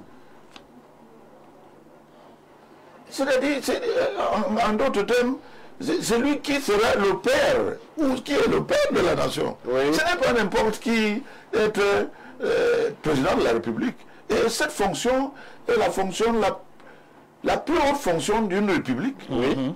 Et donc, quand vous faites comme ce que je vois ces derniers temps, je me demande si certaines personnes comprennent, ou bien c'est une sorte de blague, ou bien il se dit c'est pas sérieux. Est-ce que la faute n'est pas à vous, professeur, justement d'avoir permis à ce que tout le monde puisse entrer dans le giron politique, tout le monde ait son mot à dire, de façon à ce qu'on recueille ces candidatures les plus farfelues, comme on en voit depuis un mois. C'est pour cela que je mets, c'est-à-dire ça m'interpelle moi aussi, puisque nous avons besoin d'être des pédagogues. Oui. La pédagogie doit être partout. C'est ça. Puisqu'il y a un problème. Le problème, c'est que, même pour les acteurs, comme Dr Mbok venait de dire tout à l'heure, même pour certains acteurs que vous respectez, j'ai comme l'impression que, ils croient que c'est une comédie. Puisque, quand vous regardez bien, il y a certains qui sont dans la transhumance, vous ne comprenez pas. D'autres sont dans les tractations politiciennes. D'autres sont dans les propos de déclaration. Vous vous demandez, est-ce qu'ils comprennent ce qu'ils disent? Ou bien, est-ce qu'ils savent les enjeux? Les enjeux de ces jeux qu'on appelle l'élection présidentielle ou non. Ouais. Puisque, quel que soit le cas, quel que soit votre niveau, quel que soit l'acteur, la coloration, ou bien l'idéologie ou le parti politique, il y a deux choses. Il faut faire attention à deux choses. Toute élection, y compris, et en particulier l'élection présidentielle, exige que vous respectez la loi, quel que soit qui vous êtes. C'est ça. Oui. La loi va toujours dire, et la loi, c'est le pouvoir institutionnel qui définit, qui détermine. Ce n'est pas parce que vous vous demandez, vous imaginez que vous êtes très intelligent, vous êtes très ceci. Alors le politologue que vous avez, est-ce que vous êtes surpris par cette déferlante en termes de candidature, mais surtout c'est uniquement politicien qui justement semble éloigner la classe politique de toute hauteur idéologique. Comment comprendre qu'un parti qui a un ancrage socialiste comme le Manidem se retrouve avec des libéralistes comme la Renaissance du Cameroun? Voilà. C'est assez antinomique. Ça veut dire qu'il oublie, il néglige que la loi, c'est-à-dire à l'institutionnel, va déterminer, va trancher, C'est ça. quelle que soit votre intelligence. Puisque dans une république organisée, telle comme la nôtre, ça c'est déjà là. C'est-à-dire quoi? Nous avons au Cameroun, sur le plan légal, sur le plan constitutionnel, il y a l'ECAM et le Conseil constitutionnel. Ça va se dire. Donc, quelle que soit votre intelligence, quel que soit le micmac ou bien ce que vous faites, finalement, Il y aura un tamis. il y aura un débat. Il faut que tout le monde sache ça. Deuxièmement, ce que je voulais dire, c'est que toute élection exige que, quelle que soit votre intelligence ou le micmac que vous faites, vous n'avez pas le droit de tromper ou de mettre en danger le peuple camerounais. C'est ça. Puisque finalement, le maître le destin de cette nation, c'est le peuple camerounais. Puisque nous sommes en République. Donc, vous pouvez faire tous ces micmacs conformément à votre intelligence que vous imaginez que vous avez, ou bien votre puissance, je ne sais pas si c'est occulte ou quoi. Je dis ceci, le peuple camerounais finit toujours par dire leur dernier mot, et que l'institutionnel, c'est-à-dire la loi, va toujours trancher. Merci. Si tu veux ou pas, ce sera le cas. Merci, professeur. Alors, Timothée Somba, nous avons ces tractations qui sont observées, ces alliances qui sont annoncées. La question, et le professeur Ngolet fait bien de le dire, la loi tranchera, mais avec cette dynamique parfois assez ambiguë, est-ce qu'on n'est pas là en train de créer les germes d'une contestation préélectorale ou même post-électorale plus forte qu'en 2018? Stéphane Barga, je l'ai dit sur plusieurs de vos plateaux, il y a des forces qui militent pour qu'il n'y ait pas élection. Parce qu'elles sont capables, parce qu'elles sont conscientes de leur carence à mobiliser ou à fédérer. Vous avez mis sa photo sur le moniteur. Ça veut dire qu'on peut en parler. Vous pensez que pour être élu au Cameroun à l'élection présidentielle, c'est avec un parti politique qui sur 360 communes, 10 régions, n'a qu'un seul conseil municipal. C'est la monture qu'il vous faut pour être président de la République au Cameroun. Cette monture me permet d'arriver à Douala. Je la prends. Est-ce qu'il faut être en jet privé?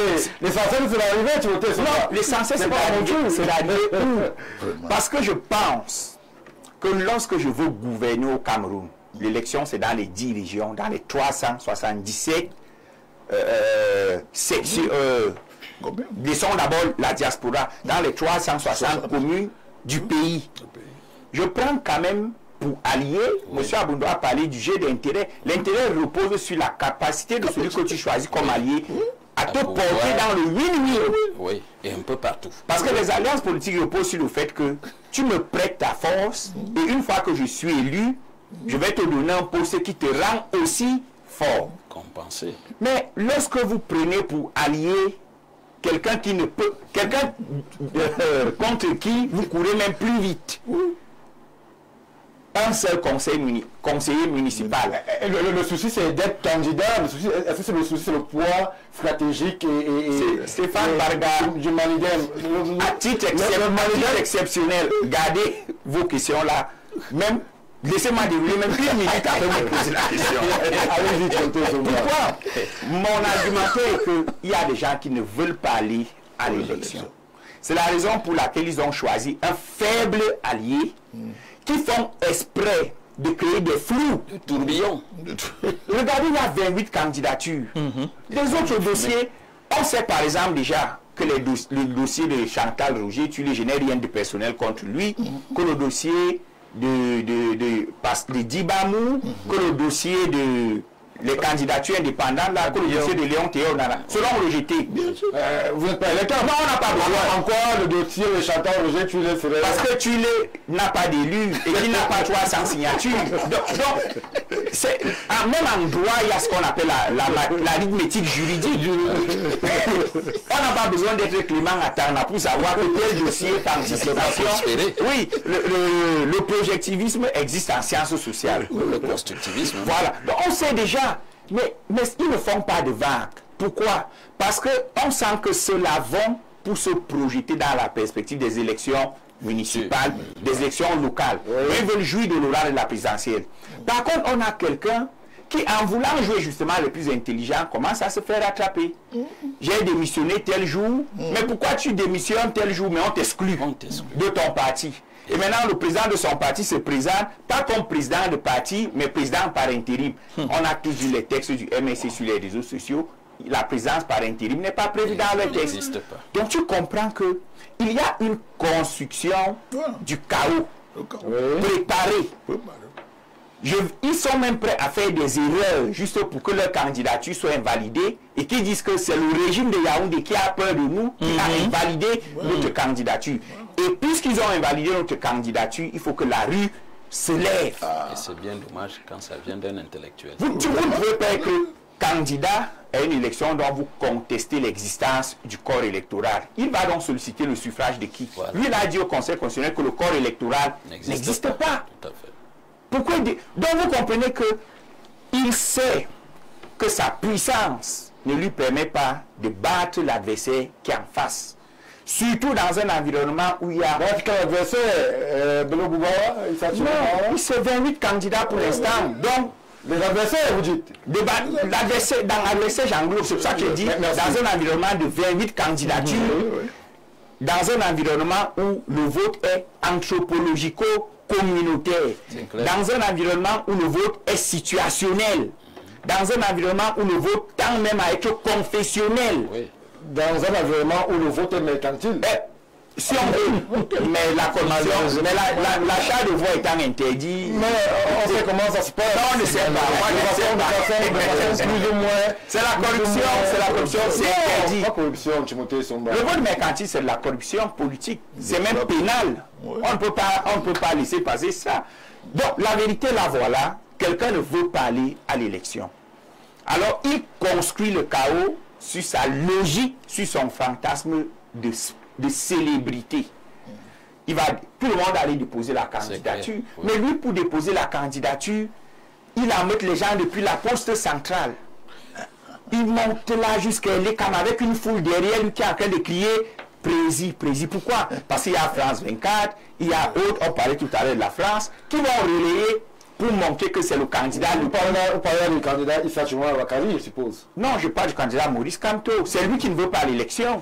Je peux le dire en l'assumant. Donc, il faut Issa Choumoua Bakary ne fait pas vous dites en l'assumant, comment ça, Timothée Somba? Comment quelqu'un qui va jouer une candidature ne veut pas d'une élection? Quelqu'un qui veut d'une élection ne conteste pas l'existence du corps électoral. Ça peut être une stratégie, mais ça... Non, qu'est-ce que vous appelez la stratégie? La stratégie à une élection présidentielle, c'est de convaincre le corps électoral de voter. C'est de convaincre ce que j'appelle le peuple politique de voter. Ils ne sont pas nombreux, ils ne sont que 8 millions inscrits sur les listes électorales. Même si vous décidez de faire du porte-à-porte en 3 mois, vous pouvez parler à 8 millions de personnes. Et même de faire foule avec ceux qui ont des cartes d'électeurs. La stratégie n'est pas de lutter contre l'État. La stratégie est de convaincre les électeurs. C'est clair. Si on valide que ce monsieur est dans la stratégie c'est donc contre qui? Merci. Merci Timothée Somba. Docteur René, on parle beaucoup de stratégie, on parle de justement capacité à convaincre, mais on a l'impression, lorsque l'on va vers cette élection présidentielle, que les questions économiques semblent être oubliées, alors que justement, on a un peuple qui, lui, est économiquement exsangue, qui veut des perspectives. Est-ce que, à ce niveau-là, en termes de structuration de projet, vous ne sentez pas un déficit de la part des acteurs politiques camerounais sur les questions économiques qui devraient faire justement changer de paradigme à la nation tout entière? Justement, vous savez, une élection a des indicateurs. Et l'électorat est très attentif sur un discours. Oui. À ce jour, moi, j'aimerais connaître quand même quelle est la vision économique du parti politique, du MRC, c'est-à-dire la vision économique. Vous pouvez me demander au RPC aussi, c'est pas interdit. Ça, c'est la première question. J'ai été quand même heurté en 2018. Oui. Du contentieux post-électoral, me semble-t-il. D'entendre quand même un homme politique utiliser des expressions qui sont très sensibles. Vous pouvez terminer la phrase. Je n'ai pas eu, je ne sais pas moi, le concours de la délégation. C'est C'est des subtilités, il faut faire très attention. Oui. Une élection, elle est sociologique. L'élection, elle est sociologique. Et dans un pays comme le Cameroun, qui est autant sociologique, le candidat à l'élection présidentielle doit se présenter comme un candidat qui comprend la sociologie du Cameroun. Ça, c'est la première chose. Et quand vous comprenez la sociologie du Cameroun, vous êtes à l'abri de beaucoup de choses. Quand vous observez un peu le parti politique du professeur, moi j'ai l'impression que c'est le parti politique, je peux me tromper, Oui. qui est sociologiquement plus ancré dans l'électorat camerounais. Ça, c'est l'idée que moi je me fais. Hein. Oui. C'est l'idée que je me fais. Parce que voyez-vous, quand on est candidat à une élection présidentielle, on est candidat pour les Camerounais. Et il faut s'assurer que vous êtes un candidat. Mais nous avons l'alliance Malidem MRC qui aussi permet à ce que le professeur Danto Voilage, avec l'ancrage ouest, l'est du Malidem, on peut dire que, et même c'est un Malidem qui est descendu de l'UPC, on peut voir l'ancrage national. C'est le débat, parce si que c'est là-bas que vous voulez nous amener. la fusion entre la gauche ou l'extrême gauche et l'extrême droite, ce sont des fusions qui ne sont pas récurrentes dans le monde. Ah, oui. C'est pourquoi moi je suis de ceux-là qui pensent qu'à un certain moment il faudra que Dans votre circonstanciel, il faudra peut-être réfléchir sur un statut quo ante et de voir comment on peut revenir à 3 types de partis politiques au Cameroun. C'est-à-dire des partis politiques de la gauche, des partis politiques de la droite et peut-être un parti politique. Est-ce que les questions idéologiques sont véritablement celles qui devraient interpeller un pays qui veut être émergent comme le Cameroun? Les questions, on peut laisser l'idéologie et d'abord appesantir sur les difficultés économiques lorsque l'on établit le bulletin ou alors la réflexion des candidats. Quand on a fait ces débats sociologiques, on a fait le débat anthropologie et autres, vient le débat économique, vient le débat sociétal. Est-ce qu'à un d'autres qui vous a interpellé, nous avons le MRC, nous avons le RDPC, le FSNC, l'UPC, l'UDC, qui est-ce qui vous parle? J'avoue quand même sur le plan économique, c'est-à-dire à observer et à entendre le projet économique de certains, j'ai quand même été impressionné par certains programmes politiques, économiques. J'ai écouté le jeune Valeur de Salah, malheureusement il n'a pas encore déposé sa candidature. J'ai apprécié j'ai apprécié le programme économique du Cabral, ça c'est un fait. Le programme économique du professeur RDPC. Finalement vous appréciez tout le monde. Le pays est là. Écoutez, si j'étais un stratège, si moi j'étais un stratège économique, moi je proposerais à RDPC de faire une fusion entre le programme économique de Cabral et celui de Valeur de Salah. C'est 2 programmes économiques qui m'ont impressionné. Pour compléter un peu le programme, les faiblesses du programme économique du RDPC. Vous savez que moi je suis un économiste qui bat en brèche la stratégie d'émergence économique du Cameroun. Et dans un ouvrage apparaît que d'ici quelques jours, il est difficile pour que le Cameroun soit émergent à l'horizon 2035. Mais il y a quand même des programmes économiques, là je l'ai dit. Celui de Cabral et celui de Valère de Salah. C'est des programmes dans lesquels on peut puiser. Le parti politique qui est au pouvoir actuellement peut puiser dans ces programmes politiques pour compléter les lacunes de leur programme politique. Mais honnêtement, au niveau du MRC, je vous assure, je ne comprends pas l'idéologie. Allez-y, professeur, pour dire que ce que le professeur a dit, le RDPC en tant que parti national est un parti non seulement ouvert, mais c'est un parti d'ouverture. Donc ce qu'ils disent n'est pas, dans le sens républicain, n'est pas sans fondement, vous savez. Donc pour vous dire que le RDPC reste toujours ce parti ouvert, ce parti d'ouverture. Mais ce qu'on voit, c'est que quand vous regardez à travers l'espace politique, on voit la tromperie, on constate des tentatives de tromperie. Oui. Et qui veut tromper qui? On voit ça partout, c'est à chacun de voir qui veut faire quoi. Mais je peux vous assurer une chose en ce qui concerne le RDPC. La tromperie ne serait pas une option. Mais Ceux-là qui sont dans cette mouvance de tromperie doivent savoir, comme je disais tout à l'heure, la loi va trancher et le peuple camerounais va finir par son dernier mot. Et moi, je dirais même qu'ils sont dans ce que j'ai appelé l'émotion politique. C'est justement ce que Timothée a dit, c'est l'émotion politique. Parce que quand vous regardez le squelette politique du MRC, vous vous posez la question de savoir quelle est même l'idéologie, qu'est-ce qu'on cherche. Ils seront sur le plateau pour défendre leur idéologie et leur squelette politique. Une petite parenthèse pour ajouter à mon propos tout à l'heure. Anissé Kane a fait une interview le 17 juillet dans laquelle il annonçait que Kamto va démissionner du MSC pour rejoindre le Manidem. Or, Kamto ce matin dit que lui il a démissionné le 25 juin. Donc, Anissé Kane ne savait pas que Kamto a démissionné pour rejoindre son parti.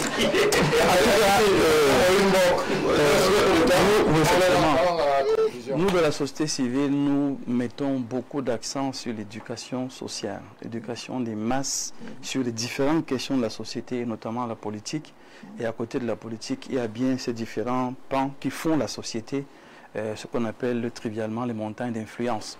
Nous venons ici, donc, puisqu'il est question de la présidentielle, insister et rappeler aux Camerounais que c'est un programme que vous allez devoir voter. Oui. Donc ça veut dire qu'il est important de commencer à lire. Le RDPC a écrit, le FSNC a écrit, le PCRN a écrit, le SDF, je crois bien aussi, a écrit. Il y a des partis politiques qui ont des programmes politiques et qui sont sérieux. Il n'y a pas que les enfumeurs, il n'y a pas que les enfumeurs. Il y a aussi des partis sérieux, il y a des présidents de partis politiques sérieux. Et je crois que c'est par là qu'il faut commencer.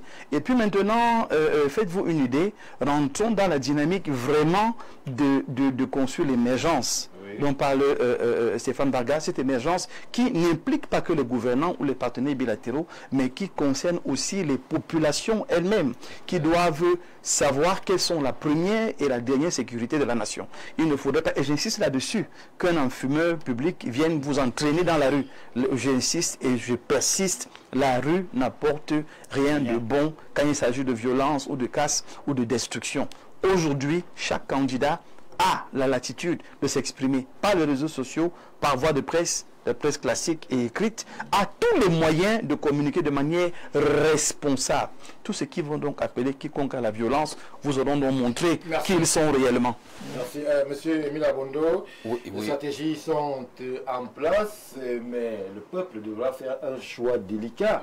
Lorsqu'il y a autant de flou sur les concepts, sur les alliances, sur les opportunités et les opportunistes, comment est-ce que le peuple trouve un peu de sérénité dans cet engrenage médiatico-politico, parfois même judiciaire aussi? Lorsque le président Paul Biya initie cet envolé de grands vents de démocratisation depuis les années 90, on n'avait pas ces autoroutes de communication et on ne pouvait pas communiquer tel qu'on est en train de communiquer. C'est pour dire quoi? C'est pour dire que le peuple camerounais est en train de devenir un peuple mature. Il sait pouvoir apprécier les programmes des uns et des autres. Et en tant que tel, l'élection présidentielle est une élection qui vient une fois toutes les 7 ans. Et de ce point de vue, chaque état-major, au lieu de sortir avec un réflexe de repli identitaire, devrait plutôt sortir avec un discours de séducteur, un discours fédérateur, un discours de rassemblement, un discours d'apaisement, mais aussi un discours d'ouverture. C'est Cheikh Hamidou Kane qui le disait dans l'aventure ambiguë que l'ère des destinées singulières est révolue. Je voudrais attirer l'attention des copanélistes pour dire que lorsque je regarde davantage ces programmes, et je fais un clin d'œil à la première thématique, qui nous montre que l'actuelle politique internationale appliquée par le gouvernement actuel fait peur aux partenaires. Je vois très peu de partis politiques nous offrir une politique à l'international pour montrer que le Cameroun peut être autonome, un pays libre, un pays qui a la possibilité de choisir ses partenaires, mais qui peut s'exprimer dans l'échiquier international d'égal à égal avec les autres nations, puisque le Cameroun n'est pas une île isolée. Voyez. Et de ce point de vue, je voudrais davantage, puisque nous sommes sous un angle pédagogique, et le professeur, il faut l'admirer parce que lorsque nous venons sur des plateaux, nous ne venons pas pour juger.